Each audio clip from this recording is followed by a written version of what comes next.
Hello and welcome to Roundtable. You know, the way British news outlets are blaming Brexit for a shortage of workers, for empty food shelves, and the prospect of what some are calling a cancelled Christmas, you might think it is the UK that is the only country affected. But across the world, others are facing similar problems. In France, Germany, and Italy, they, like Britain, desperately need delivery drivers. A German car plant has shut because it can't get enough parts. Is this just a short-term, post-pandemic problem, or will people have to accept that shortages are here to stay?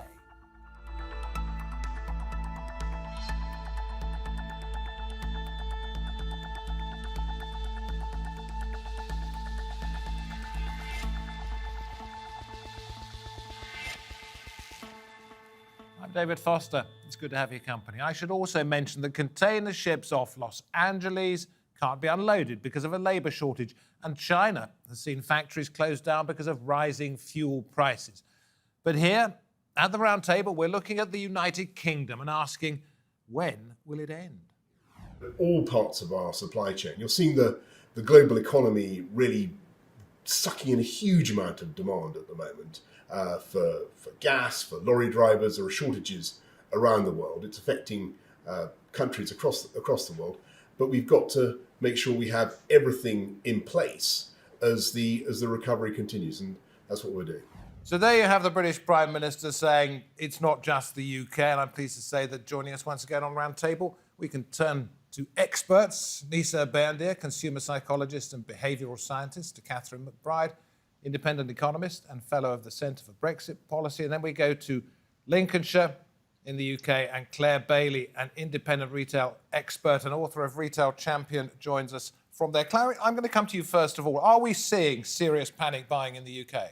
Actually, it's not as bad as it has been in the past, in the early parts of the pandemic, and of course with petrol, because the shortages that are predicted haven't yet really come to fruition.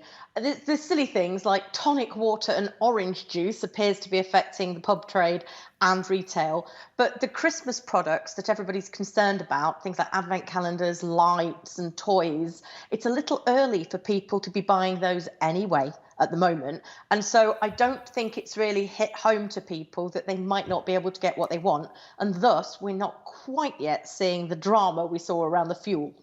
Do you think that means that the worst is over, or people haven't cottoned on to the fact that the worst is yet to come?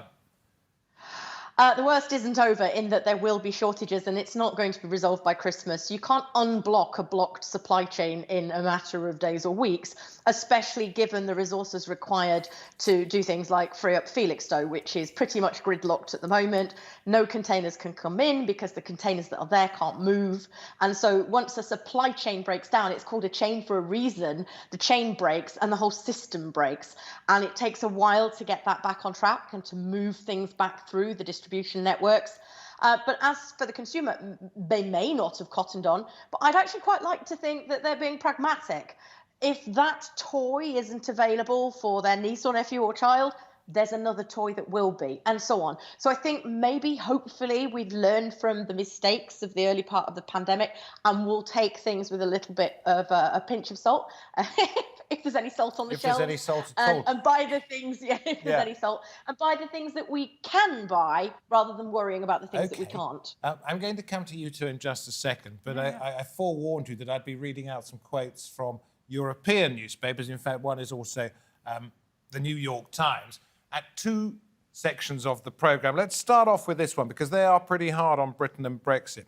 This is Germany, TV programme ARD's Tagesthemen. One is tempted to tell the British, you have only yourselves to blame. The Süddeutsche Zeitung says, why would a Romanian or Bulgarian truck driver come to the UK? They're also wanted in Germany, Belgium and elsewhere. And the New York Times, the first post-Brexit crisis that has not been masked by the effects of the coronavirus. They're pretty much blaming Brexit. Fair or unfair, Catherine?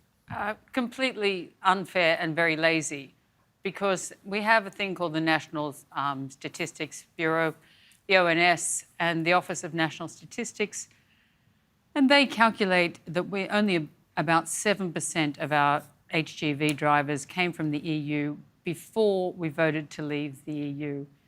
And now that's up to about 12%. But the biggest loss to the drivers market came from UK drivers. We lost 4 times as many UK drivers during the pandemic than EU drivers.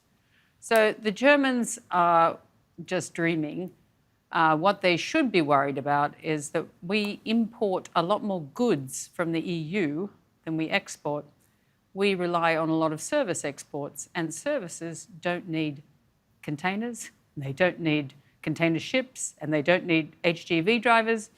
So in fact, the people who really should be worried are the Germans. I was in Germany when we were having our petrol pandemic, and they were having an HGV driver shortage, and it was on every news channel in Germany. But isn't it right that we in the UK are 100,000 short, and in Germany they are 40 to 60,000 short, and it's going to be simpler for somebody living within the European Union to go to Germany to get that job, to pick up that vacancy, than it is to come here? Well, yes, but we have twice as many people with HGV drivers' licenses than we have presently driving. So there's just under 300,000 people driving HGV trucks in the UK. There's over 600,000 people who have the license but are not doing so. There's a lot of reasons for that, but if you can get as much money driving for Amazon and sleep in your own house at night, you're going to do that. You know, a lot of people have dropped out of the business because using Eastern European workers for such a long time, we have completely driven down the wages involved in that job, and a lot of Eastern Europeans have been willing to drive for 3 months at a time. Well, perhaps that's not going to change. Well, We'll examine that in just a moment. Yeah. I want to bring Nisa in at this particular point, behavioural scientist, psychologist. Are we seeing a post-Brexit mid, if not end, of pandemic readjustment here of the way people think about what they're going to be able to get, either in the shops or how they're going to treat their lives? Mm-hmm. Well, we are seeing the psychosocial impact of definitely the pandemic, as well as the supply chain crisis. And when the two come together, it hits a nerve in the UK because of the hypersensitivity of people towards the scarcity of products and shared resources. So it's very, I would say it's definitely slowing down. Like Claire said, it's not as bad as it used to be. But the reason why people are still panic buying and still suffering from the supply chain crisis is the fact that they have a sense of no control, and they have a sense of insecurity definitely taking over because they have experienced it already during the pandemic, and they feel like those who should be in charge and who should be responsible aren't doing what they should be doing, and therefore if they stockpile, they will feel a heightened sense of control. And it's also, isn't it, that if you see somebody else doing it, you think, if I don't do it, it's this FOMO, which is a new acronym these days, this fear of missing out. Absolutely. And not just emotionally, but in terms of, I don't know, you haven't got enough loo roll. Yes, it is it's social proofing, essentially. So the media and social media content that people are seeing are essentially exaggerating things slightly because we observe and imitate each other's behavior. And we have this anticipated regret that if we don't take action, we will also suffer and we will be the ones that will miss out. And also the content on media so far is showing almost everyone out for themselves, and everyone is watching out for themselves, and therefore I need to watch out for what I need and what my family needs. So it is really heightening all of our anxieties and fears. And it sort of gives a terrifying look into the future if there is ever an apocalyptic ending to what we know as life on this planet, how people are going to behave. Mm-hmm. Absolutely. It is. There is the theory, economic theory, the tragedy of the commons. I'm sure Catherine would be familiar with this. It is the shared resources. When everyone is out for themselves, when the disadvantaged suffer because of the common behavior, which is panic buying and stockpiling and sucking up all the resources, then there is the long-term impact and the social influence, the negative social influence that media, policymakers, government, and consumers themselves need to kind of work together to allay, in my opinion. You mentioned Germany and having problems over there. I'm going to bring in the French finance minister, Bruno Le Maire. He said we're facing the same situation, so he's accepting that there are problems there, but the fact that we are a member of a very important single market helps us facing these bottlenecks? I think that's one for you, first of all, Claire, and then I'll come back to you, Catherine, if I may. It is going to be easier for them to get goods around the continent, to bring in stuff from different countries, easier perhaps than it is from the UK, so he's right. Well, yes, but then the UK has always been an island. So whether we were in a single market or not, we always had to bring shipping containers in. We have limited capacity and throughput in our ports. As Catherine rightly said, there are people who qualified as HGV drivers but are not driving. And that's a really important factor. I think what the pandemic taught a lot of people was that their pay and conditions were not really to the standard they want. And it's not just drivers, it's across a number of areas. At chefing, for example, it's really difficult to get catering staff at the moment because people were furloughed and weren't necessarily recognising the difference between their work-life balance and perhaps going back to work. And I think that's got a lot to answer for these bottlenecks. But certainly, single market or not, Felixstowe is full of containers because we can't move them from the port. So we are just still an help me island. with this one. Are people thinking, I just don't need to work anymore? Or are they waiting for that golden goose to come along and lay the egg that makes their job and their work-life balance that much more attractive, something that may never happen? Well, possibly, but it is an ageing group of people, the lorry driving industry. They're an older community. So maybe they are actually thinking, well, I might as well retire because I'd rather not have the intensity of the work. And as Catherine says, go and drive a small van doing short Amazon deliveries, dropping things off at home, and then being able to go home at night is much more appealing than sleeping in the cab and doing long haul journeys. So there is that issue, and the paying conditions haven't been great either.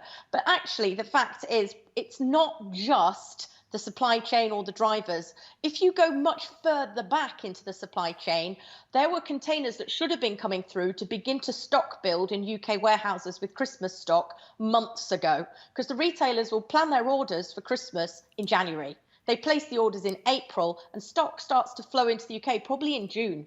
But because factories where we place our orders in the Far East and all around the world, they were on short staff because of social distancing, and there was a lot of closures due to outbreaks in factories around the world, it meant that the manufacturing was slowed down. Yeah. So the supply was broken, and it's coming in lumps now that they've caught up on the orders, but we can't move it. Am I getting the sense, Catherine, that there was an inevitability about this post-pandemic because places had shut down, factories weren't producing, and that will eventually end and we will return to normal? Or are we seeing, and this would be you as well, Nisa, are we seeing the societal shift that's been referenced when we talk about an ageing population of lorry drivers, people wanting a better work-life balance, that is going to mean we have to put up with this sort of thing in perpetuity? It's both of those. First, there is definitely an increase in demand for drivers. If we're all living at home and getting our goods delivered by Amazon, we need a lot more drivers than we did 2 or 3 years ago when we all went to the shops and carried our own parcels home. So there has been an increase in demand for drivers, and so drivers have been able to be picky about who they work for, how long they work, and whether they're coming home. I mean, even, people like Uber Eats drivers, and we have to look at what Claire was talking about in terms of retiring drivers is an issue. It takes about £3,000 and about a month to train as an HGV driver and get your license and get your certificate.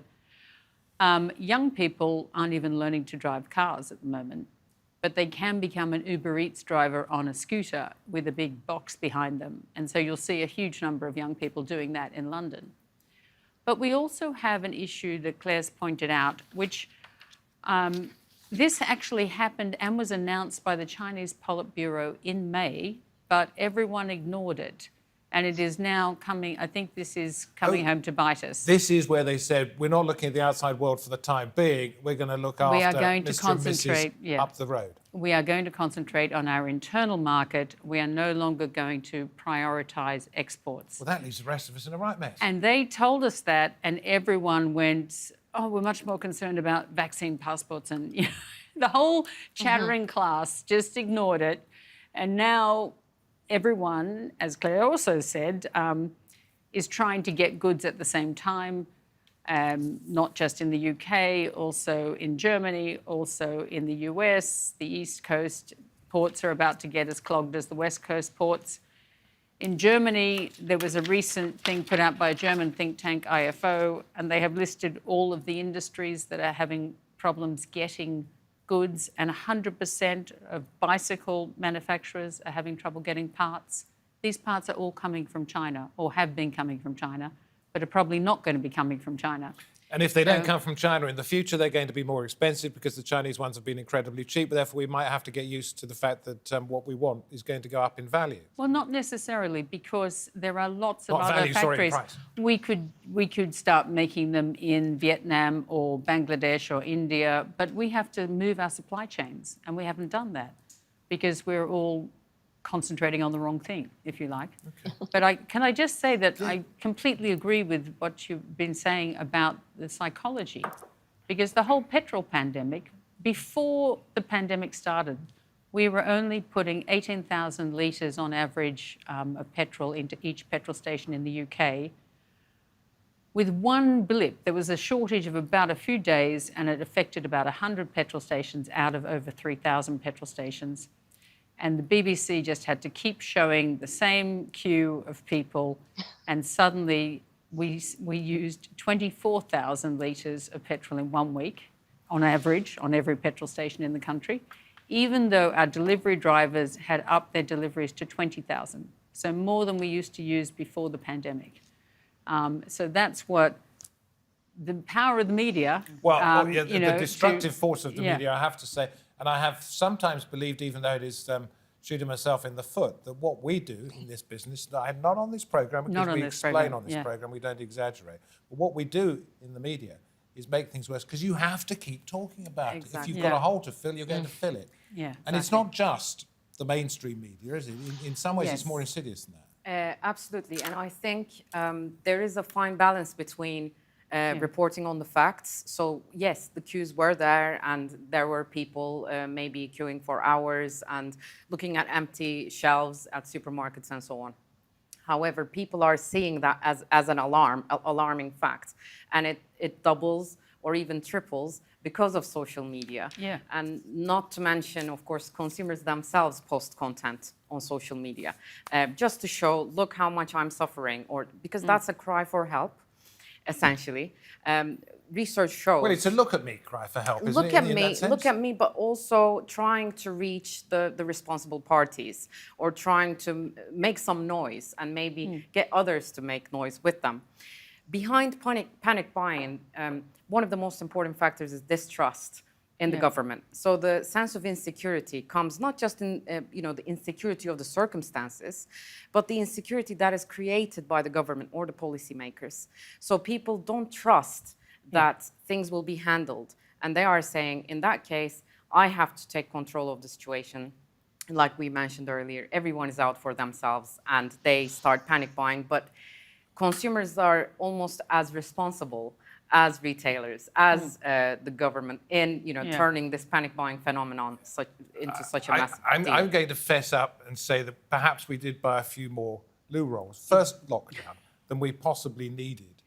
Yeah, but we've been quite sensible in this one. I'll come to you all in just a moment and ask you if any one of you is guilty of panic buying for obvious reasons. But I'm going to read out once again some quotes from European newspapers about how they say it's Brexit's fault, and then I'm going to ask you if you think in any way they're right. Netherlands newspaper De Volkskrant, madness of stepping out of the single market with its free movement of goods and people. France Libération, hundreds of thousands of drivers, farmhands, waiters, plumbers, and even doctors working in Britain on EU passports have left with no intention of returning.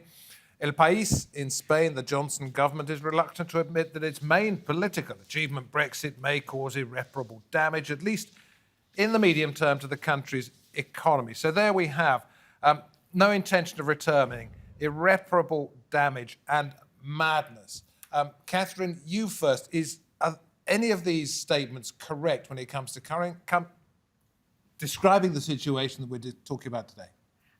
No. The Office of National Statistics, I feel sorry for them. They spend their lives counting things and no one reads it. You can look this up on the internet. It's a very official document. Over 6 million EU nationals applied for settled status in the UK, and the cutoff was June. And our government only thought 3.5 million were living here. So we've suddenly got a whole lot more EU nationals were actually living here. So this exodus of EU staff is just non-existent. Do you know how many of those 6.5 million have been given permission to remain?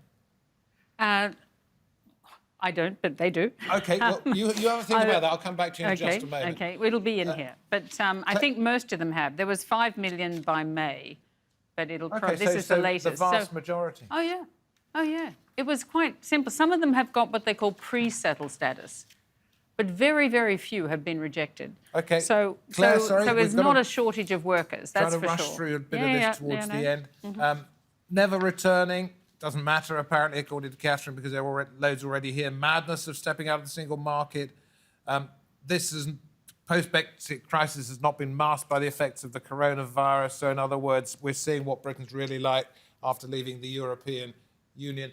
Are any of those headlines, statements, correct in describing the situation that we see ourselves in at the moment, any more than anybody else? They sound like headlines, don't they? They're attention grabbing and they make people want to read. For Catherine's benefit, I read the ONS statistics, just saying, and they make for very interesting reading, and it tells us a lot about consumer trends and behaviours as well with regard to the way that we've behaved through the pandemic, the things we've bought, the things we've not bought, the changes in our behaviour, and that's not representative of what's in those headlines at all. And you did ask the question about our experiences of panic buying. Actually, it's a reverse anecdote. My daughter came out of school just before the schools closed for the first time and was terrified that we'd run out of toilet rolls. And I said, it doesn't really matter. We can use cloths. We can wash them. We'll find a way.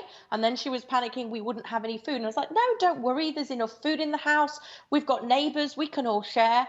And she calmed down. But it's very interesting that young people, teenagers on social media were very heavily influenced by that kind of social content, as Nisa said. Yeah, we've got neighbours, we won't go hungry. That could be taken both ways.